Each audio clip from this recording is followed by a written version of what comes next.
Right, Shabbat Shalom. We're back for part 2 of following Yahweh completely.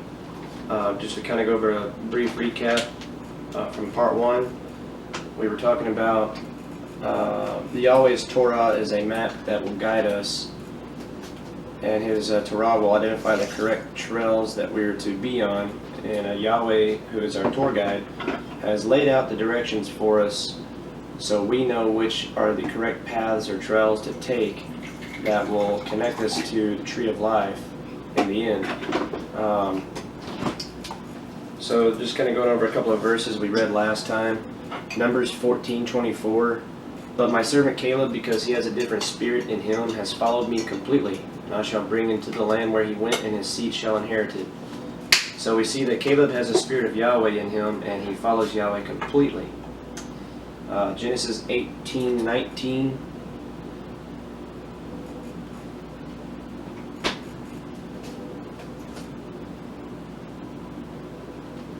For I have known him, so that he commands his children and his household after him to guard the way of Yahweh, to do righteousness and right ruling, so that Yahweh brings to Abraham what he has spoken to him.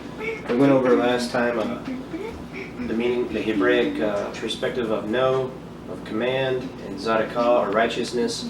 And we know that the zadi, the Hebraic letter that starts that word zadakah, is a picture of a trail, something that you journey on, something that you chase down or hunt down. And we know that we're to hunt down this eternal life so we can inherit the millennial reign, the kingdom, and the everlasting life. We do all this through, one, the removal of our sin through the belief of Yeshua by his atoning work, so that way we can come back into covenant with Yahweh the way he desires, and that's by his instructions that he has laid out for us. And we understand that Deuteronomy 6:25, it is righteousness to us that we do all the command that he has commanded us to do. And when we replace that word righteousness there with zadakah, we read, and the correct trail will be for us if we are careful to follow all the directions in front of Yahweh our Elohim, just as he directed us.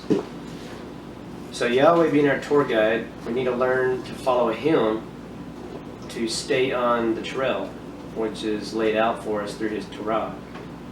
Torah is not a doctrine, it's a journey, and to look at it through the mind of a Hebrew, we have to understand the concept behind Torah.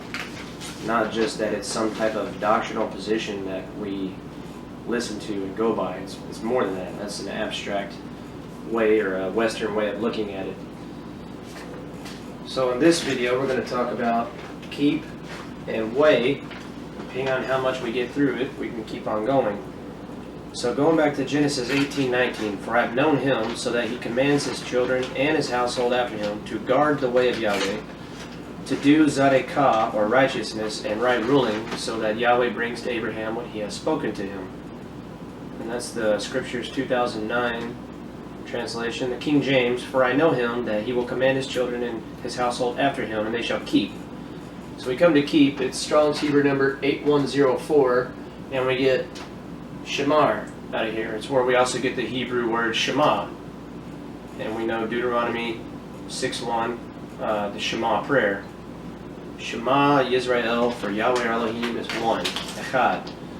The Brown Driver Briggs says that this word means to keep, guard, observe, to give heed, to keep, have charge of, to keep, guard, keep, watch, and ward, protect, save life, watchman, to watch for, wait for, to watch, observe, to keep, retain, treasure up in memory, to keep within bounds, restrain, to observe, celebrate, keep. And it says Sabbath or covenant or commands, perform a vow, to keep, preserve, protect, to keep, reserve, to be on one's guard, take heed, take care, beware, to keep oneself, refrain, abstain, to be kept, be guarded, to keep, pay heed, to keep oneself from. So in the context that it's given here, we're to keep the way of Yahweh. Well, we got to define what his way is in order to keep it properly. So the Strong's defines this as a primitive root, properly to hedge about as with thorns, that is, guard. generally to protect, attend to, etc. So we're to hedge about this protection, well, we're to hedge about a hedge of protection around this command, these instructions that he has guided us to keep in the way. So shamar is made up of the shin, which is 2 teeth, the mem, which is water, and the resh, which is the picture of a man's head. So when you combine these three, well, let's stop there for just a moment. When you go to keep, it's on page 461 of Jeff Benner's Ancient Hebrew Lexicon.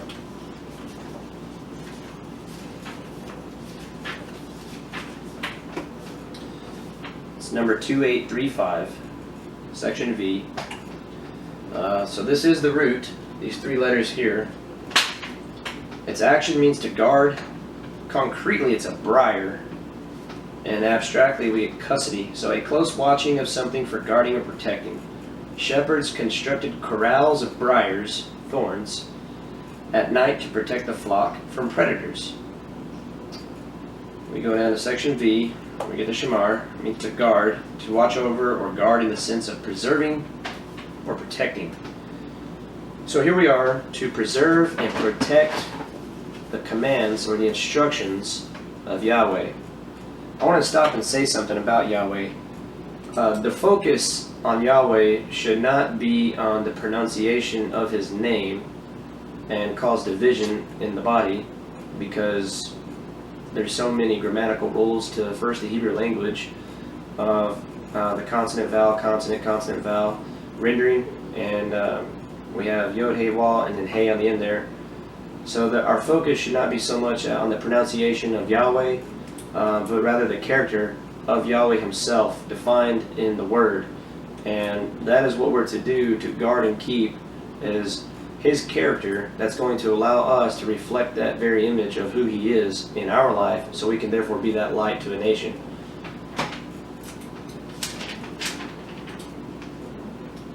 And just to go off a sidetrack here real quickly, in Proverbs chapter 11 and verse 14,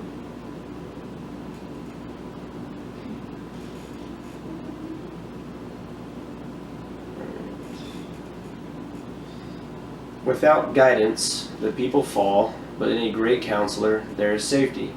So obviously, if we take our counsel and our guidance in our Creator, there will, one, be safety, because we are walking in a path that has been cut out for us to walk. If you've ever been hiking, or if you ever had pets like dogs and they live out in the backyard or whatever, if you've ever hunted, you notice that there's always trails. If you ever hiked, usually you stay on the trail that you're walking on, because if you decide to get off trail, you can easily become lost. And what does one person do when they've gotten off trail to find themselves back on the trail? They must stop where they're at, turn around, and walk back the other way to get back on the trail. And that's where we get the word shuv. And that's made up of the shin, the wall, the bait. And that means to turn back. That's where we get our word repentance from. It's derived out of that word. I'll talk more about that later. Going back over to Proverbs chapter 9 and verse 9. It says, "Give instruction to a wise one, and he is wiser still. Teach a zadekah one, or a righteous one, and he increases in learning." So if we teach a righteous one, he increases in his learning. The point of that is because when we continue to walk in that trail and maintain what has been established through the instructions of Yahweh, we're going to increase in our learning of how to maintain and protect that trail throughout our lifetime. Going back to Genesis 18:19.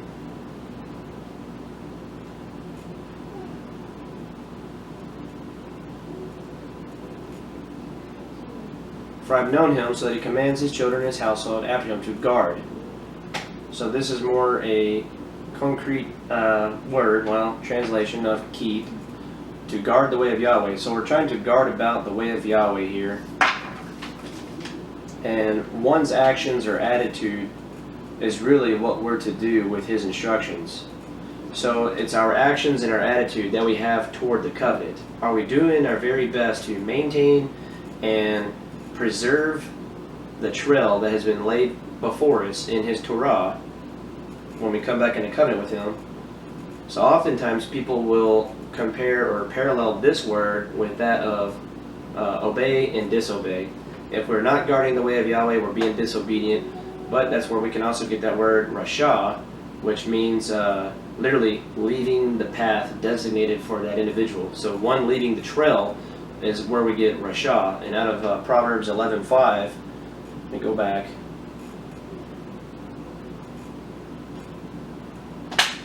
The righteousness of the perfect makes his way straight, but by his own wrongness the wrong one falls.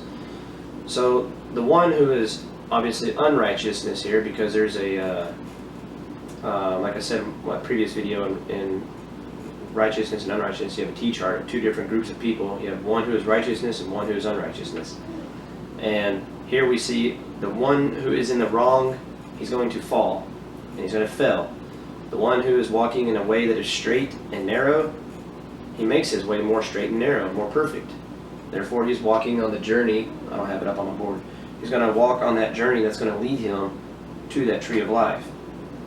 In order to stay on that path, we have to learn how to guard and maintain what has been established. And that's exactly what our action and our attitude should be when we shamar, or guard, the way of Yahweh. If we're not going to guard or shamar the way of Yahweh, the opposite of that is not necessarily disobedience, but to trample underfoot. It's saying, I don't care about it, I don't want to do it, and we're taking stuff out of the covenant, we're throwing and picking it apart and getting rid of some of the commands, some of the words that was meant to be put in place for our very protection and to lead us into everlasting life. So if our attitude toward the covenant is, no, I don't want to do that, then we're essentially saying, I'm going to put it on the ground, stomp on it, and tear it and rip it apart. That is what rasha means. Leaving the trail, getting off, and just trampling it underfoot. To properly guard and maintain and preserve the trail laid before us is what we're trying to do when we shamar Yahweh's instructions. It's an established trail that is maintained by walking in it and continuing to walk in it. If you ever created a trail in your backyard because you've walked that same path to wherever, a barn, you notice that over time you trample the grass to where it just doesn't grow anymore and it leaves a trail. Usually if it's a one-person trail, it's very, very narrow, about a foot wide, and however long it is that you walked it to your destination. That's exactly what we're doing. We're on this very narrow beaten path that has been laid out for us, but it's our duty and responsibility to walk in that path to maintain it. Way is Strong's Hebrew number 1870. So we're to shamar the way that has been laid out before us. And way is on page 323 in Jeff Benner's book.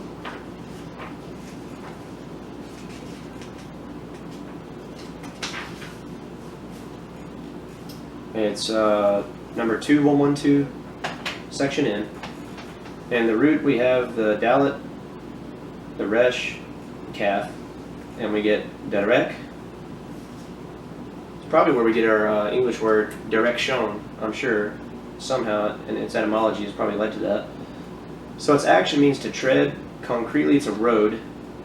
It comes from the resh and the chet as a path. And what this means here is a road that is walked as well as the path of life. So we see here this door is going to hang on the head from the beginning that will lead us to his hand. Going to our chart here, so we got the dal, which is the door, move, hang, entrance. We got the resh, which is the head of man. That can mean first, top, or beginning. And then we got the calf, which is an open palm, meaning to bend, open, allow, or tame. So by going through the door or hanging on that which is from the beginning, his Torah, that's the way that we're going to be allowed and tamed while we're guarding that way to maintain to the tree of life. We're being allowed to that tree of life by hanging on to that which is from the beginning.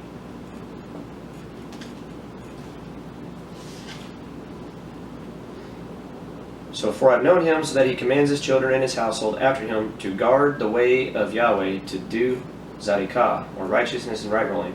That word do there is used probably a couple of thousand times throughout the Tanakh, and it's on page, well, it's Strong's Hebrew number 6213. It means asah, and it's on page 213 of Benner's book.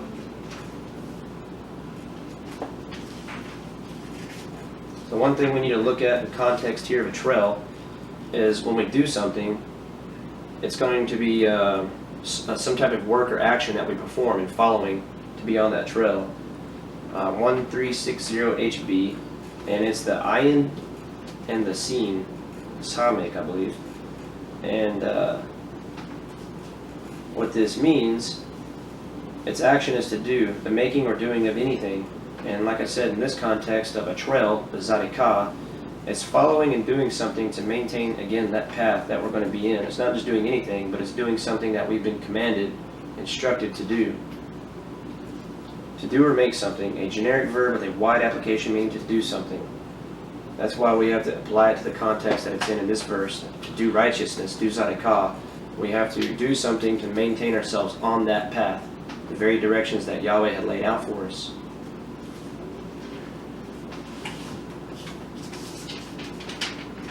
And again, we can see if we don't do the proper things that we're instructed to do, we can get off the trail and be led astray.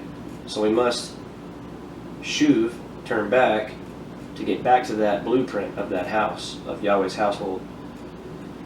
So moving on, so that Yahweh brings to Abraham what he has spoken to him. So I wanted to talk about the King James word right ruling there, or well, in the King James, the word right ruling here is judgment. And judgment is a mishpat, and that's a mim, a shin, a pei, and then a tet. You have the, I'll draw it out for you. A mim, a shin, what's that? Pei, and then a tet. The water, two front teeth, a mouth, and a basket. I don't know how you can see that. But what it means is, how do you know which trail to take? Because eventually these right rulings are going to determine which decisions that we make when we come up to a T in the road, turn left or turn right, or where it is that we're to go in order to stay on the correct path that we're on, by following the directions given by our God Yahweh. That's how we're going to determine which trail to take. Some type of event that will press us together to the commands that will allow us to be into the basket for the harvest of Yahweh at the time that comes. So all of this has something to do to picture us with inheriting that tree of life in the millennial reign. That's what our goal is. Create the image of ourselves of Yahweh by following His instructions to stay on His narrow path that will lead us all the way to that life. Enter by the narrow gate. Yes. So the Genesis 18:19 in its concrete meaning would read, well, here it is in the scriptures for one time. For I have known him so that he commands his children and his household after him to guard the way of Yahweh, to do righteousness and right ruling, so that Yahweh brings to Abraham what he has spoken to him. Concretely, you would read, when we place all these pictographs into the scripture, Genesis 18:19 would read, for I intimately know him, that he will provide the directions to the trail, to his children, and his household after him, and they will maintain the trail of Yahweh by following the correct path and choosing the correct fork in the trail to lead us to that new dawning day of everlasting life. So what our Western mind likes to do is it often places the views of Yahweh by placing emphasis on doctrine and theology, by how we think and feel, instead of placing it on action and concreteness in the nomadic Hebraic culture, through their perspective and their concepts. Yahweh has provided us the directions to get onto His trail. Like I said earlier, it's our responsibility to follow Him and then teach this to our children and those of our household so that way they know.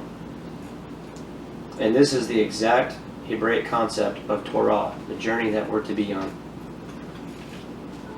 And I'm going to end that video here now, and in part 3, when I make it, we'll talk about the journey of Torah. Until then, Shalom Thank you for viewing.